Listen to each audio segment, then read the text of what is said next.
El síndrome vulvar medial. El síndrome vulvar medial. Entonces, ya como ustedes saben todas las funciones de estos núcleos, vamos a deducir qué le pasa a una persona con un síndrome vulvar medial.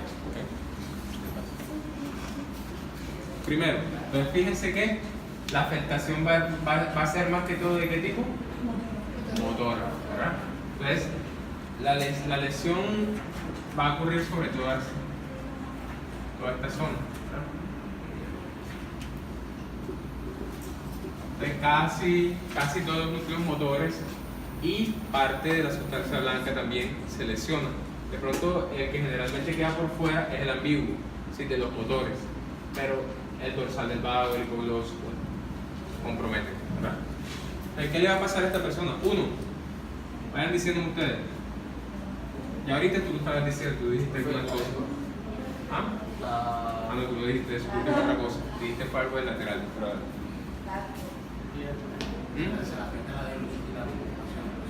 La deglución. ¿Por qué? ¿Por qué la deglución? El ambiguo queda por fuera.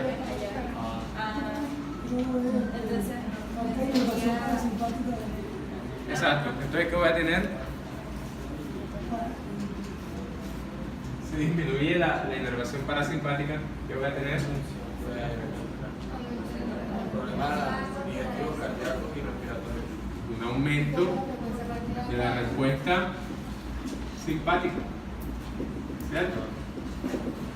Entonces, a nivel tóraco-abdominal voy a tener un aumento de la respuesta simpática. Esto, cuando estas anomalías ocurren, se les conoce con el nombre de disautonomía. Entonces, se descontrola el sistema nervioso autónomo, ¿sí? Entonces, como tengo ahora afectación de la función parasimpática, tendré un predominio de simpático.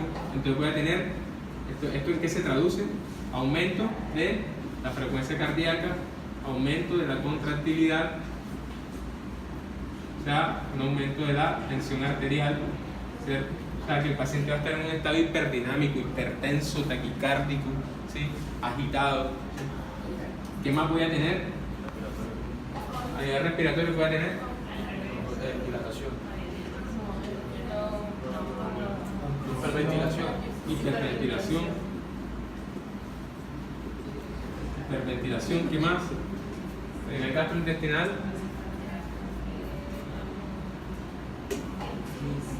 Un ilio paralítico. Ilio significa que se detuvo el intestino. Problemas digestivos. Se quedó quieto. ¿Sí? Entonces el paciente va a estar extendido, se llena de gases. Y ahí, eso lo produce el problema de la absorción. También usted va a tener mala absorción, no va a absorber. Y le dan cólico. Es un ilio paralítico, va a tener dolor, obviamente. Una distensión abdominal muy grande, tengo que meter una sonda al paciente para que el aire salga. Entonces, todo esto en respuesta a la hiperfunción simpática. ¿Qué más? Dejemos al dorsal del vago quieto. ¿Qué más?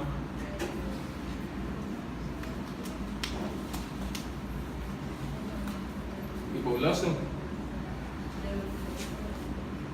La falta de sensación de tacto. No, hipogloso. La lengua. Desviación de la lengua al lado de la lesión.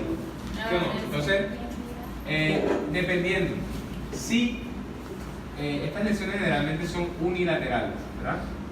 Unilaterales. Entonces, si es un síndrome vulvar medial de un solo lado, voy a tener desviación de la lengua al lado de la lesión. ¿Cierto? Al lado de la lesión, ya lo habíamos dicho. Si es medial total, el paciente no puede sacar la lengua. No puede sacar la lengua, ¿verdad? Pero como generalmente esto es unilateral, entonces el paciente va a tener desviación de la lengua hacia la lesión. Ustedes disculpen mi letra. Hacia la lesión. Desviación de la lengua hacia la lesión. Y si es bilateral, lo puede sacar. ¿Y qué más? ¿Y qué más?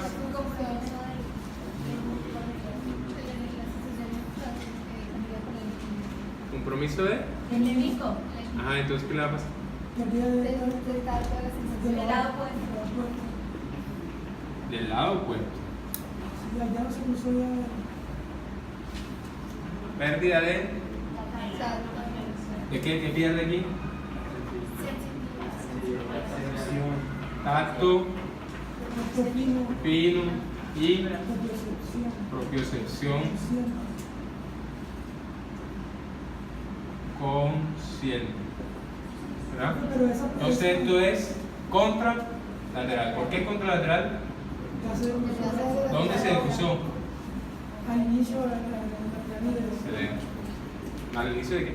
Al inicio del Oye, no confundan la decusación de las pirámides, que es el corticoespinal, con la decusación de estas fibras que es acá arriba, por detrás. Recuerden, o sea, cuando ya hace sinapsis en el núcleo uniforme y grácil, se decusa y rota y forma el lendín, ¿cierto? O sea, aquí ya están rotadas, no voy a tener esta pérdida contralateral. O sea que si dibujamos al paciente, ¿cómo va a estar el paciente? Voy a dibujarlo.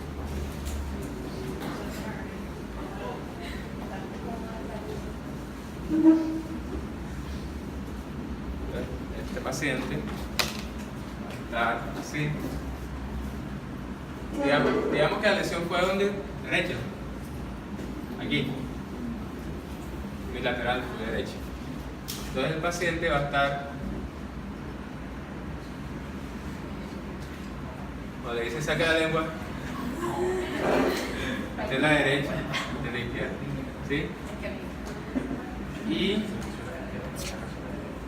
este paciente va a estar Profe, pero taquicárdico. la lengua no sería del otro lado, ¿Pero por qué? porque la lesión está en la derecha. Entonces la lengua va para la izquierda. La lengua se desvía al lado de la lesión. Y no es al revés. No. Mira, volvamos al punto. Esta es la derecha y esta es la izquierda. Si la lesión que tengo es del nervio hipogloso derecho, el nervio hipogloso derecho inerva al geniogloso derecho, ¿cierto? Entonces, ¿qué hace normalmente el geniogloso derecho? Cuando se contrae, ¿qué hace? Hacia allá. Bueno, mira la dirección, el eje de tracción del músculo. El geniogloso derecho, cuando se está insertando aquí, va a la base de la lengua. Cuando se contrae, saca la lengua a la izquierda, hacia el lado opuesto. Mira el dibujo, mira. Estamos viendo desde abajo así. Entonces, cuando este geniogloso derecho se contrae hacia allá, así, se acorta hacia acá y está jalando la base de la lengua hacia acá. Entonces, saca la lengua hacia el izquierdo. Si está lesionado, predomina el otro y la va a sacar hacia acá. Entonces, la lengua se desvía al lado de la lesión. ¿Ya? Está así, está taquicárdico. ¿Ah? Taquicárdico, hipertenso. ¿Y qué va a tener de este lado entonces? Pérdida del otro lado, del lado izquierdo, del tacto fino y de la propiocepción, ¿verdad? Del miembro superior y del miembro inferior. Y si le decimos a este paciente que cierre los ojos, ¿qué le va a pasar? Se cae. ¿Cómo se llama eso?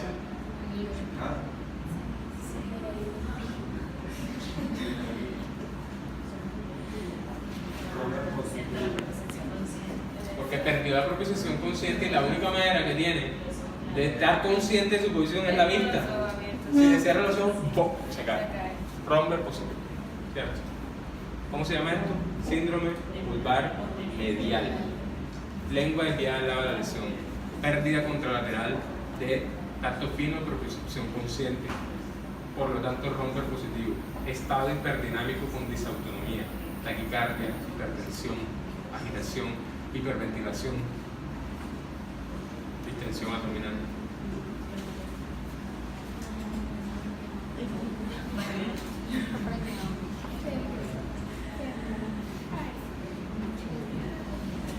Síndrome vulvar medial. ¿Listo? Entonces ahora vamos a escribir el síndrome vulvar lateral, que se llama síndrome de Wallenberg.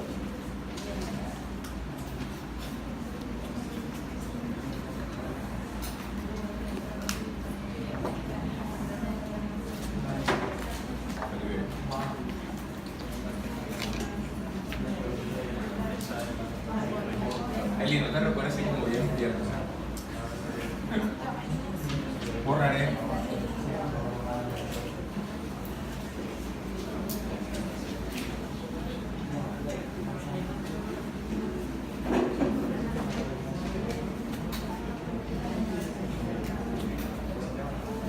Síndrome vulvar lateral.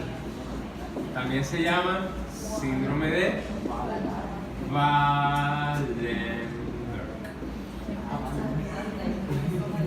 Síndrome de Waldenberg.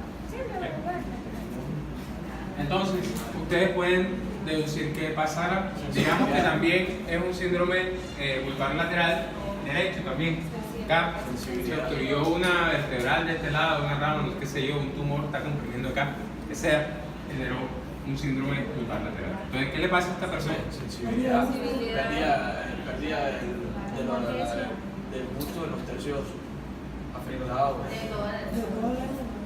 Bueno, tengo una noticia y es que tal vez olvidé decir, y es que el ambiguo, perdón, el solitario hay fibras que llegan al otro lado. ¿Sí? Entonces el gusto, bien, tal vez se pueda perder un poco el gusto, pero todavía el contralateral puede disminuir, pero digamos no es algo como que clínicamente característico porque es difícil evaluarlo. Es difícil evaluar que te disminuyó un poco el gusto. Pero sí que otras cosas vamos a tener.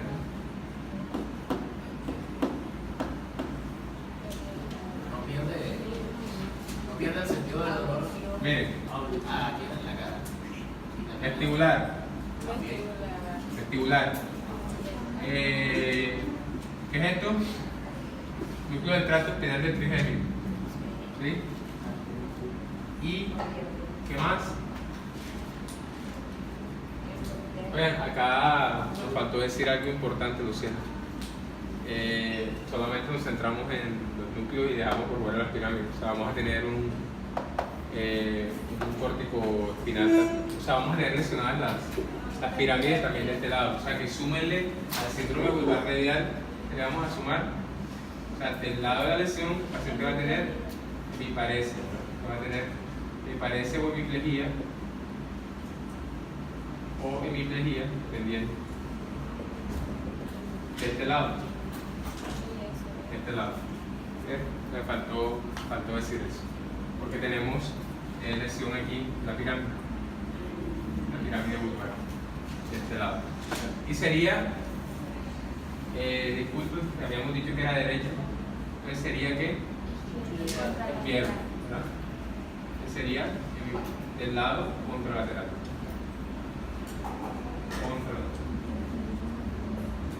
Porque en el ejemplo que pusimos la lesión era derecha. Entonces, si la lesión es derecha, esto sí se decusa más abajo, ¿verdad? Entonces la lesión va a ser contralateral. Entonces súmenle al síndrome vulvar medial hemiparesia o hemiplegia contralateral a la lesión. Y acá entonces vamos a tener si tenemos lesionado el trigémino de ese lado, pues vamos a tener pérdida de la termoalgesia, ¿sí? Dolor y temperatura de la cara, la cabeza en realidad, de la cabeza, pérdida de la termoalgesia de la cara ipsilateral, ¿sí? Del lado derecho. O sea que nuestro paciente ahora, voy a dibujarlo aquí, va a tener del lado derecho, y aquí no va a sentir ni dolor ni temperatura, del lado derecho. Pero, ¿qué más le va a ocurrir? Con el dolor y temperatura del cuerpo. Recuerden que por aquí va ¿quién? El endisco espinal, que viene de los tractos córticos, de los tractos espinotalámicos, ¿verdad? Que llevan dolor y temperatura. Entonces, ¿estas fibras son directas o se decusan? Se decusan. Las dos ¿Se decusan dónde? ¿Dónde se decusaron? Pirámides. En la médula, ¿se acuerdan? Los espinotalámicos se decusaron en la médula. Entonces, Estas fibras llevan información de dolor y temperatura de dónde? Del lado izquierdo, ¿verdad? Entonces el paciente va a perder la termoalgesia del cuerpo de este lado. 2. Pérdida de la termoalgesia corporal contralateral. Y 3. Lesión de núcleos vestibulares, porque los cocleares también se anastomosan. Entonces la pérdida auditiva prácticamente no ocurre, porque los cocleares se decusan, ¿sí? Entonces va a tener la información auditiva viene de ambos lados, pero los vestibulares no. Entonces si se pierde, si hay lesión del núcleo vestibular inferior sobre todo, que tiene contacto con la vía cerebelosa, a través del pedúnculo cerebeloso inferior, entonces se pierde el equilibrio y este paciente que va a tener una ataxia, ¿verdad? Profe, ¿y no puede tener romper? No. ¿Por qué no tiene romper?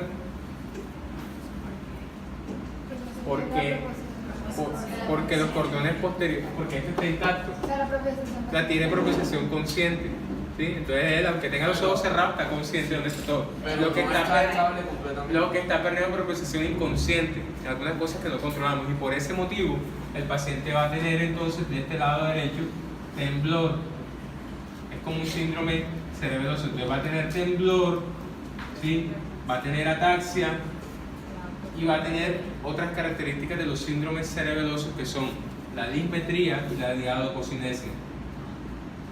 Dismetría y adiadococinesia, que también se llama disdiadococinesia. ¿Qué es eso? Dismetría es que yo no calculo para agarrar ese borrador. Yo no hago un cálculo matemático para ver la parábola de cuánto tengo que mover mi mano para agarrar el borrador. No. O sea, yo inconscientemente, yo sé que mis músculos saben cuánto tiene que contraerse, mi brazo sabe cuánto tiene que mover para alcanzar esto, ¿verdad? Y parece que eso fuera algo, no hay que pensarlo, ¿verdad? Pero eso tiene un circuito cerebral que llega, cerebeloso, perdón. O sea, eso viene del cerebelo y se integra con la vía vestibular, ¿sí? Entonces cuando esto ocurre yo exagero el movimiento, ¿sí? Y yo me voy y no logro agarrarlo. Así te consciente está y yo ni ¿qué pasa? O sea, no logro agarrarlo. Eso se llama dismetría, ¿sí? Entonces es una característica del síndrome porque no mides los movimientos. Y la otra es la incapacidad de hacer movimientos repetitivos, ¿sí? Antagónicos, repetitivos antagónicos. Por ejemplo, flexión y extensión o pronación supinación.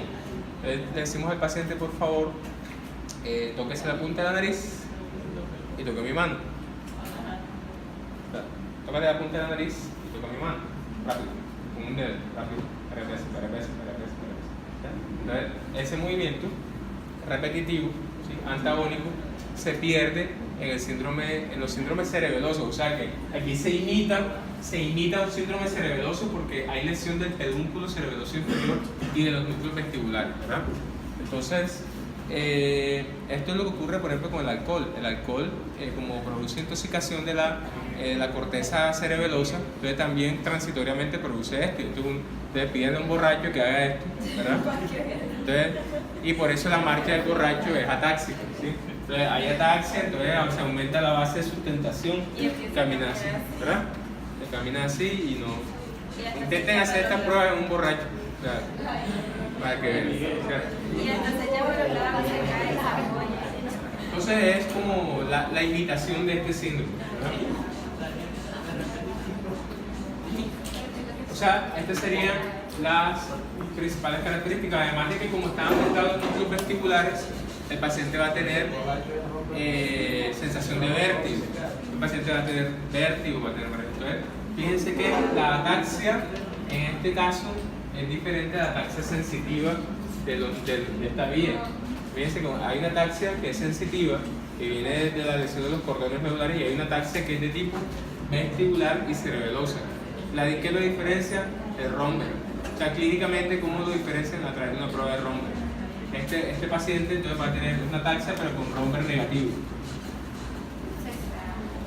Cierra los ojos y no se cae. Además, este paciente no tiene déficit motor como tal, o sea, no tiene miplejía, no tiene miparesia como tal, ¿sí? Porque la afectación es más que todo aquí en la región lateral. ¿sí? Entonces no va a tener como este, que va a tener hemiparesia o hemiplegia contralateral. Esas son las características del síndrome de Wallenberg, y nos falta una, porque habíamos dicho que el núcleo ambiguo quedaba por fuera acá del medial, pero el ambiguo sí se afecta acá. Entonces él sería como la única manifestación motora como tal del síndrome de Wallenberg, porque aquí, si tomamos el ejemplo derecho, entonces va a predominar el ambiguo del lado izquierdo. Y cuando al paciente ustedes le digan abra la boca y miren del paladar, el paciente va a tener esto.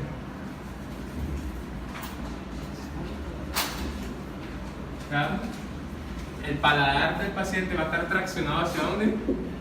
Hacia la izquierda. O sea, el tensor del velo del paladar, el elevador del paladar, los músculos de acá van a predominar sobre los del lado derecho. Entonces, el paladar se tracciona hacia este lado y la úvula se ve como desviada así. ¿Sí? Entonces, sería otra característica del síndrome de Wallenberg. ¿Okay? ¿Está claro? Sí. Chévere. Bacano. ¿Sí? Entonces, el fin de semana se manda lo de